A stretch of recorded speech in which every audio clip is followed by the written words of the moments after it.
Deadside has been out for a couple of weeks now, and we've played it since release. I've got a couple of tips and tricks here just to tell you guys so you don't do the same mistakes we did right when we started the game. Do not make your base near Mayak, Lomova or Zarya. Especially around this coast, people spawn quite a lot, which means you'll have a lot of constant traffic, which makes it harder to, leave your base. You're always concerned. As you can see right here, someone is already getting raided because they thought they could make a base right near Maya because they spawned there. Do not make your bases, well, you cannot make any bases near military bases. There's one up here in the north, and then there's one here in the south with the current mission on it. You need to be approximately 1 kilometer away before you can start making your base. This was quite frustrating first because we thought, why is it not working? Why can't we put a foundation down? It's because of these reasons. Making bases around established structures is always hard, always difficult. The game doesn't like this storage unit here. This is the most important part of your structure. You can only have one of these. We tried to make multiple ones of these, but you can only have one of these on your structure. These are not meant for storage. You can't store your items in there. You can only store building material in here. And this is there to basically upkeep your base. If all of this was empty, your structure would start decaying, slowly and steadily, and would break apart as time goes on. As I just said, this is the most important part of your structure, which means if someone gets control of this, as it says, if I hold X, I can take control, people can put themselves and register themselves onto your base and then start building around your base as they like. So make sure this is hidden well.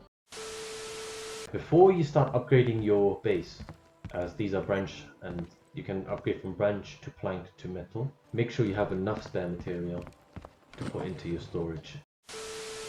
You can break any part of your structure within 15 minutes of construction. However, once those 15 minutes have passed, you will not be able to dismantle any part of your structure. This is really important. If you want to upgrade your structure, add a stair or watchtower, you will have to manually break some part of the structure to be able to do so. Tip 7 and 8 is about the health of structures and how to destroy them. Branches specifically are really weak. Do not put anything valuable in your base if it's just made out of branches. They can be broken down with either a knife or with an axe. Plank walls or other plank structures, or metal walls and other metal structures can only be broken down with bullets or explosives. A plank wall has around 2000 health, so if you have a couple of them, they would have to have that many bullets, because I think one bullet does 1 damage to get through to your base. Metal walls have even more health. Metal walls have 6000 health, so it would take even more. If you want to destroy one of these structures and you want to raid a metal base, you would have to use something like dynamite or other explosives.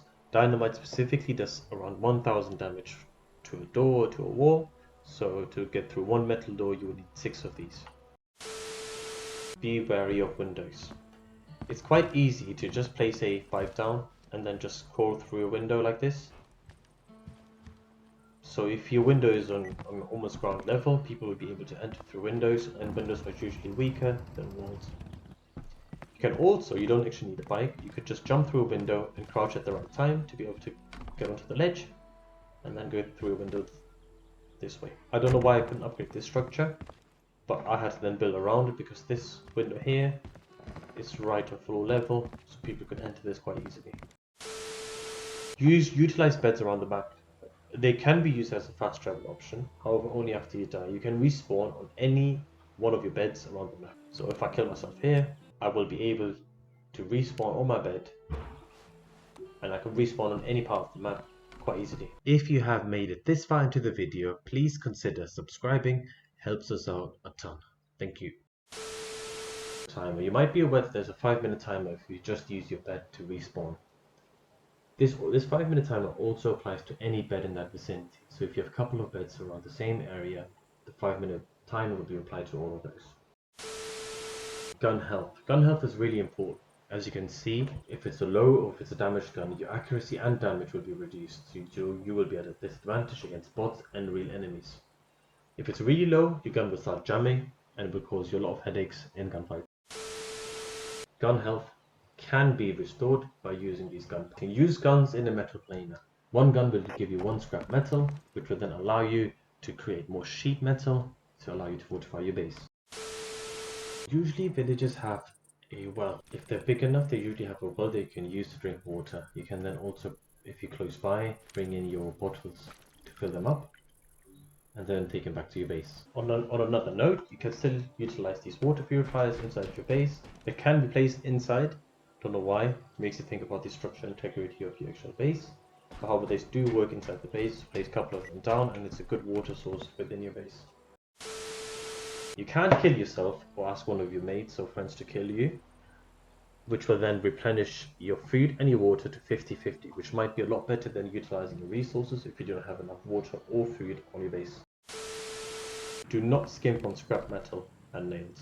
They're hard to find, hard to create. You can't create nails. You can somehow make scrap metal, but it's not really sustainable. So if you find them outside, make sure to pick them up, as they are required to make sheet metal and also to make any other metal structure or any other plank structure.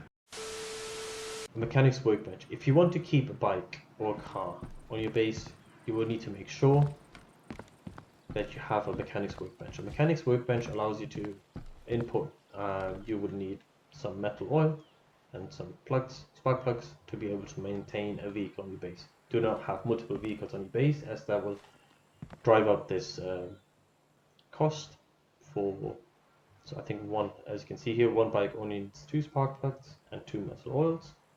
If you have more of them, this will only ramp up and double. The game has a lot of problems. One of the major ones is that it can crash on you. If you were in a squad before it crashed and you resume the game, you will not be able to squad up anymore because, I don't know, there seems to be some kind of problem in the game. The only way to fix that is to all of you have to restart the game, and then you should be able to squad up again.